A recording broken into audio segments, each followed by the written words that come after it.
You are listening to a summary of Simple Habits for Complex Times, a book by Jennifer Garvey Berger and Keith Johnston. Consultants Jennifer Garvey Berger and Keith Johnston present a challenging series of recommendations that will make you think until it hurts. They emphasize that survival and success in a VUCA world, one with volatility, uncertainty, complexity, and ambiguity, means you have to do what is difficult and often counterintuitive. Read and digest each chapter, reflect on it, discuss it, and then move on to the next. In implementing the author's ideas, follow their advice, gather varied perspectives, listen, experiment, learn, adjust, and repeat. They show you how to work your way toward an agile, alert, and ever-adapting organization. Leaders have grappled with volatility, uncertainty, complexity, and ambiguity (VUCA) for millennia. But circumstances differ today. Today, unlimited information and data confront leaders, much of it flowing in real time and changing by the minute. Leaders must consider more factors than they can predict by relying on the past. Consider what is possible in an unknown future. Evolution made people pretty good at making decisions according to what worked in the past. But in many circumstances, previously reliable understandings no longer apply. Now you must consider a range of possible scenarios. But knowing when and how to do that kind of thinking doesn't come naturally to many people. Mastering this necessary new skill means forming new habits of mind. Get used to asking new and genuine questions. Avoid asking questions whose answers you think you know or questions whose answers you'll ignore. Ask considered questions you truly want answered to open a broader range of possibilities and paths. People want to find a problem's cause and make changes to fix it. This might work for a simple problem, but often fails in complex systems. Many problems defy simple solutions. Think through your organization's system and consider how changing something in one part might affect other parts. Don't expect to solve complex, systems-based challenges alone. To get into the right mindset, ask different questions, and force yourself to consider other people's perspectives, especially those that differ from yours. Resist classifying people into allies and enemies. Realize that people believe in the truth and efficacy of their own position. Stay curious. Complexity abounds. Address it, but don't add to it. Sort your challenges into one of two categories, probable or possible. Adding more processes, rules, forms, and procedures often make so-called solutions worse than the problem itself. If you have a simple problem, don't seek complexity. You might, for example, believe that your firm suffers from a weak leadership pipeline. A new, complicated HR system to address it could cost a lot of money and frustrate the situation even more by requiring managers to create extra paperwork, track more metrics, hold more discussions, and so on, taking even more time away from identifying and mentoring potential leaders. In many cases, the past provides sound guidance. But just because tulips bloomed in mid-April last year doesn't mean they will bloom this April. And a volcano that erupted 100 years ago and has a record of erupting only every 1,000 years or so could still blow tomorrow. Some problems fall into the category of probabilities, and that makes them simpler. Others depend on many variables within complex systems. Those reside in the more complex world of possibilities. Before looking for solutions, consider where the problem falls, probability or possibility. Even complicated systems respond predictably to adjustments and refinements across many components. Recognize these systems, and apply solutions that you base on past knowledge. Problems within complex systems don't yield to discrete cause and effect-based solutions. Multiple variables cascade, combine, and change. This level of complexity requires continual research, data models, investigations, and experiments. You must detect even weak signals. Instead of seeking cause and effect, look for subtle, emerging patterns so you can intervene before they become steamrollers. Traditional planning matters. But in complex systems, considering multiple perspectives, Gathering diverse ideas and experimenting can replace the search for solutions to specific problems. Strive to see complex systems as a whole. Ask how the components combine to lean toward certain outcomes. Complex systems incline toward some things and resist others. A system of child protective services, for example, inclines toward the collective, prevailing habits and behaviors of many organizations, people, processes, rules, culture and practices.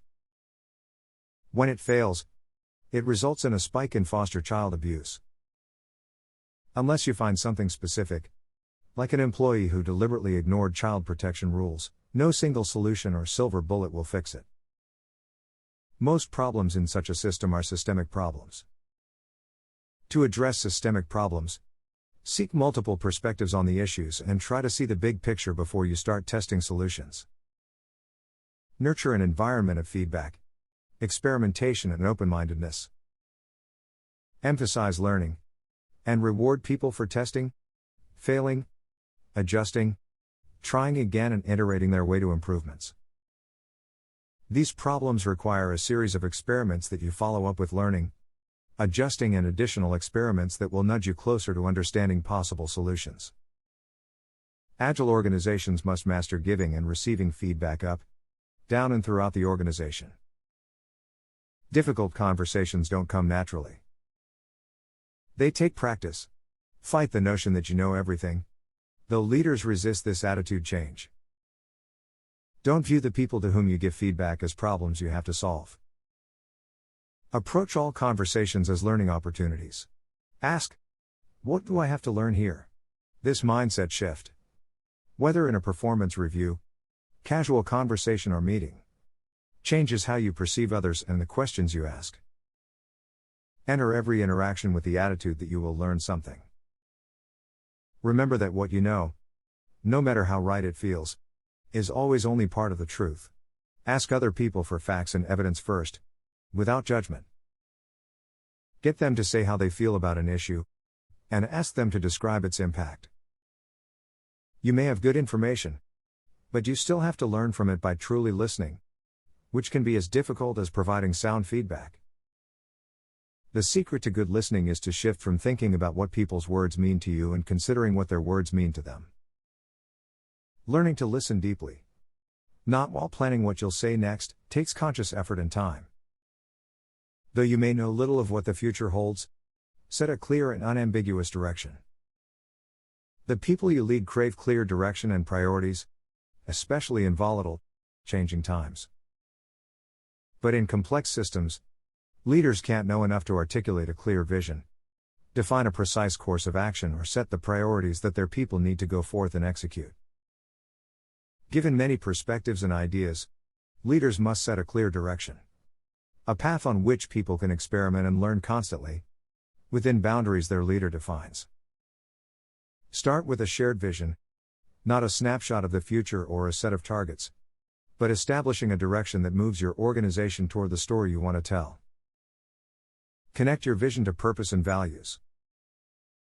Listen to people, collect their viewpoints and ideas, and be aware of their signals, even weaker signals. Consider what your organization and system lean toward doing, the inclinations, and how they may need to change. Move inclinations through change gradually, with nudging and experimentation. Consider the boundaries within your organization. These boundaries, explicit and implicit, define people's behaviors and your culture. Get people's perspectives on the boundaries, and then define and document these parameters.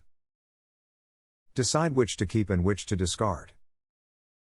Make sure everyone knows the boundaries within which to conduct safe-to-fail experiments. To inspire trust, communicate a clear direction, admit what you don't know and explain how you feel about it. Describe what you mean by a safe-to-fail experiment using examples from the past. Celebrate what leaders and employees did that worked, and explain what they did that failed. Emphasize learning, and align people around the boundaries so that their efforts move in the broad direction you set. For example, Facebook rolls out changes continuously to small percentages of its users to gauge the impact of its experiments. These safe-to-fail experiments protect current attractors, their user interface, for example, and test new ones, such as a possible Facebook cryptocurrency. Run small experiments in parallel, and choose some that turn out contrary to your expectations. Repeat them at different times and in different contexts. Make them fast and cheap. Invite as many diverse perspectives as possible, and design them to produce clear, measurable results. Motivate people by describing the journey as one of stages rather than one with a structure of due dates or specific financial objectives. For example, if you aim to cut costs by 10%, instead of announcing that goal, talk about experimenting in a direction of greater efficiencies. Acknowledge the fundamental role that emotions and feelings, as well as rationality and irrationality, play at work. People think both rationally and emotionally. The mix of many people's logic and feelings adds up to the best decisions. You may think you can divorce your feelings and subjective notions from your decisions, but you can't and you don't, so acknowledge the role of emotion and utilize it. Even your so-called rational brain falls prey to many biases. Among the most prevalent, confirmation bias makes you unconsciously seek only information that supports your position. Recency bias puts undue importance on the latest thing you've seen or read. A bias toward the visceral makes you worry more about low-risk dangers, like a shark attacking your child, than about dangers that occur much more often, such as drowning.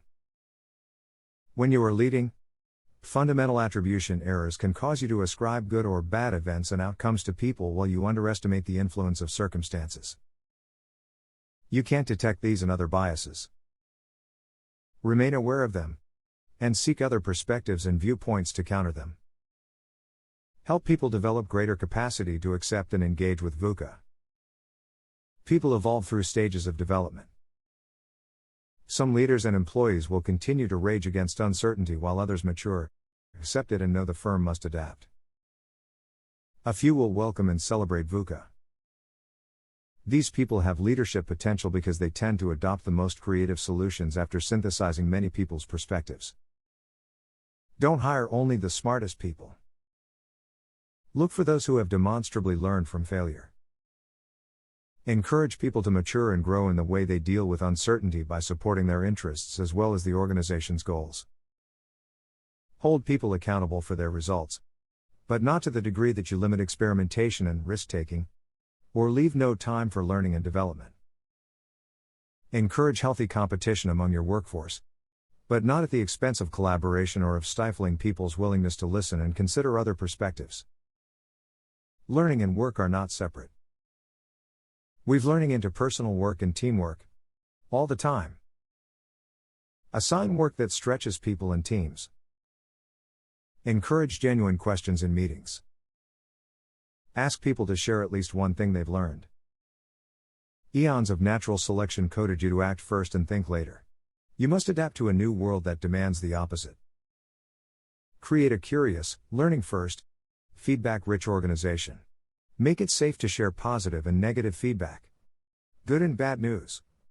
Up, down and across the firm. Share a constant flow of information with all employees. Communicate with logic and emotions, facts, feelings and honesty. Listen deeply.